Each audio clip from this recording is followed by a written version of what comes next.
So my mom worked at Dollar Tree for over 20 years.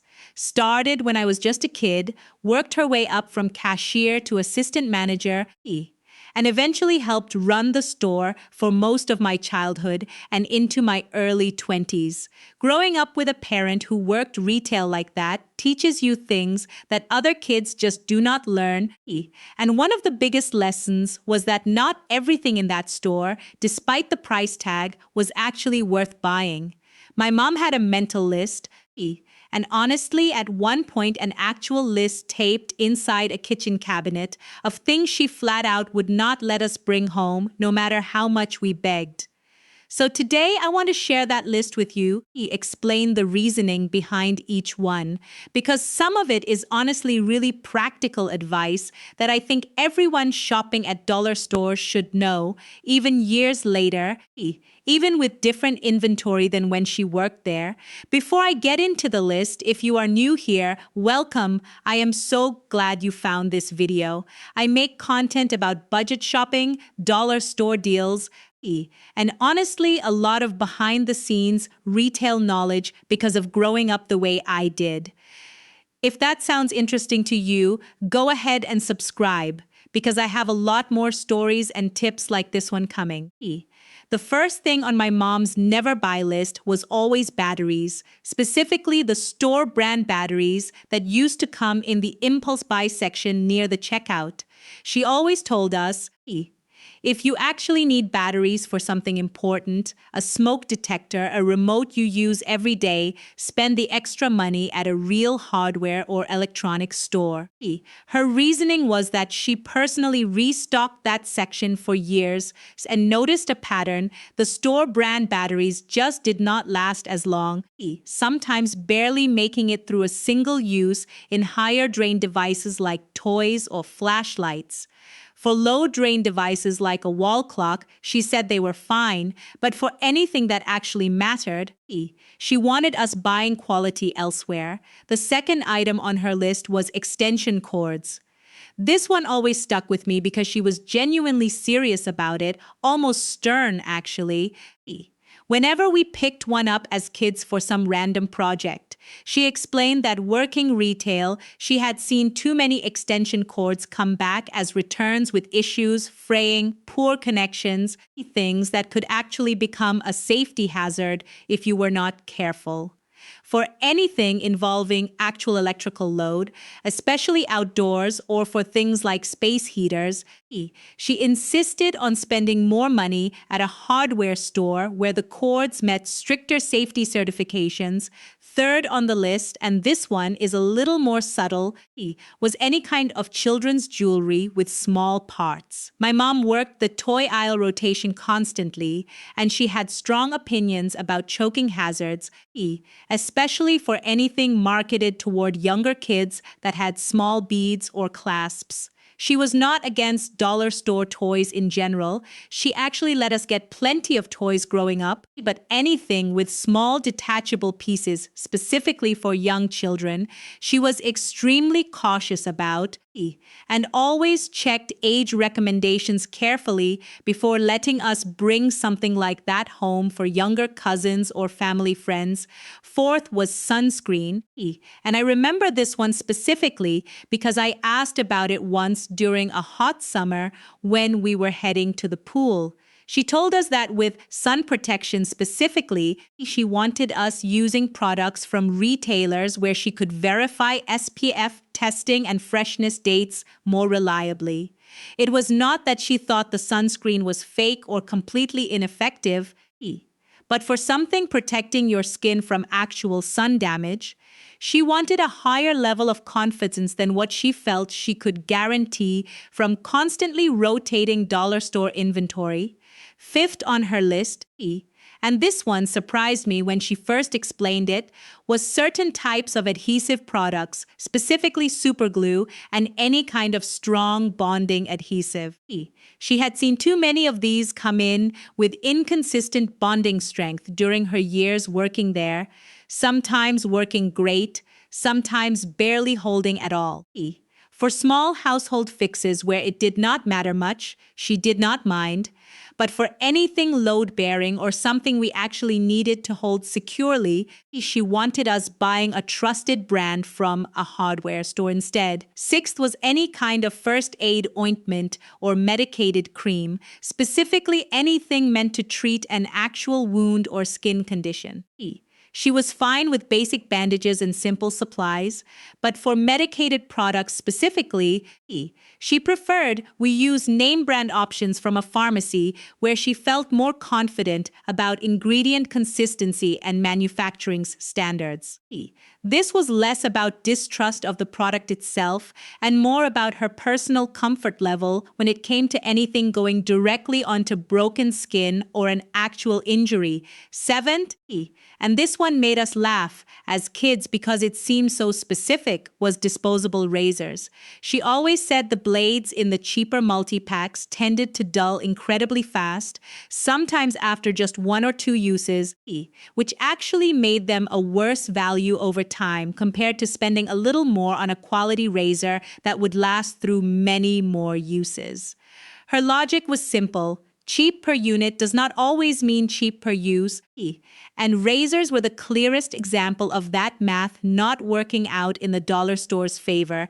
Eighth on the list was reading glasses, the kind with a fixed magnification strength you might grab in a pinch. She actually had a genuinely good reason for this one. Working retail, she had heard from customers over the years about inconsistent lens quality, sometimes not matching the labeled magnification strength accurately. For something as important as your actual vision, she wanted us getting properly checked and fitted glasses instead, even if it meant spending more money. Ninth was any kind of car safety-related item, specifically things like phone mounts that clip onto air vents or dashboards. She had concerns about how securely these actually held up over time, worried about them failing while driving and creating a distraction or hazard. For anything related to actual vehicle safety while driving, she wanted a more reliable, tested product, even if it meant paying more elsewhere. 10th, and this one is more of a practical value tip than a safety concern, was extremely large multi-packs of snack foods close to their expiration date.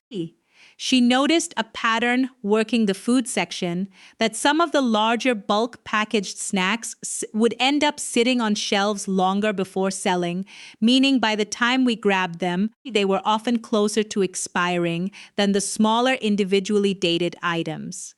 Her advice was always to check dates carefully on anything bulk packaged specifically, more so than individual snack items which tended to rotate faster. Now, I want to be really clear about something here, because I do not want this video to come across as trashing dollar stores in general, because that is genuinely not the point.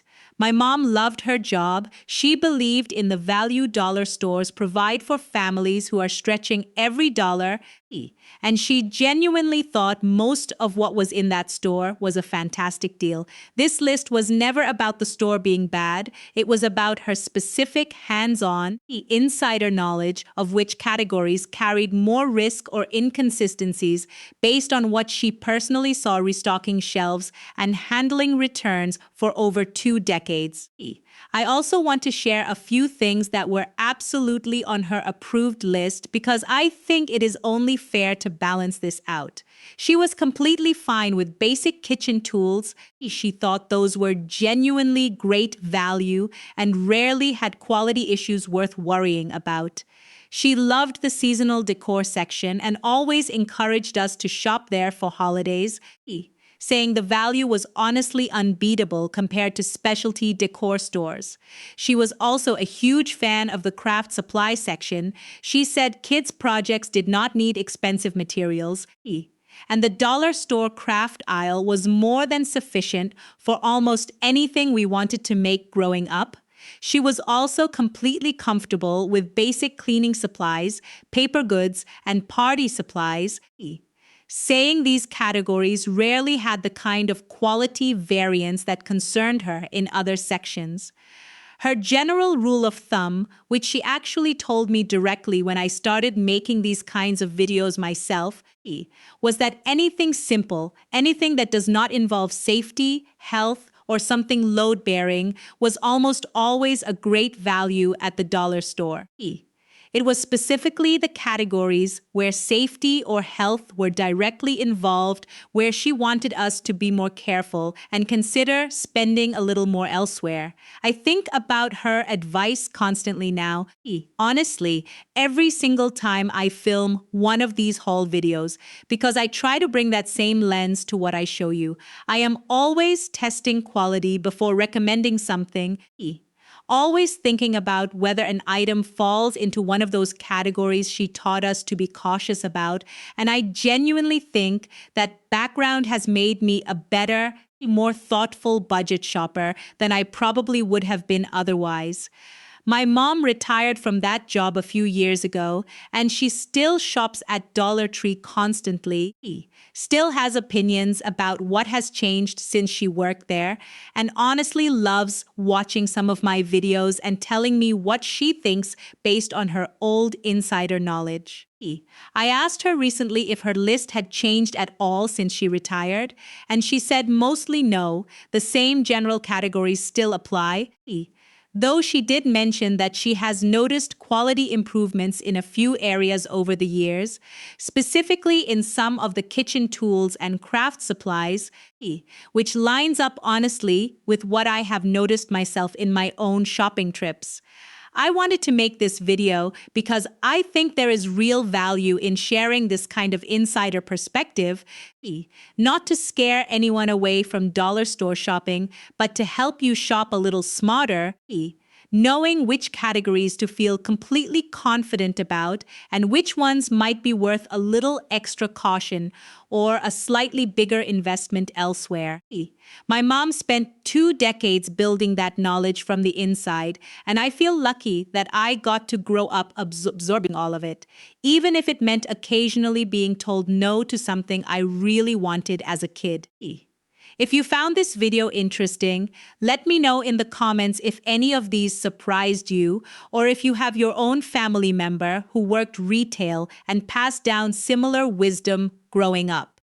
I would genuinely love to hear other perspectives like this, because I think every store and every employee probably has their own version of this exact list based on what they personally witnessed on the job. If you enjoyed this video, please give it a thumbs up. It really does help this channel. And let me know if you want more personal stories like this mixed in with my regular hauls. And if you are not subscribed yet, now is a great time because I have a lot more content planned, both budget hauls and some more personal stories like this one, because I think there is genuine value in combining both. Thank you so much for watching, and I will see you in the next video.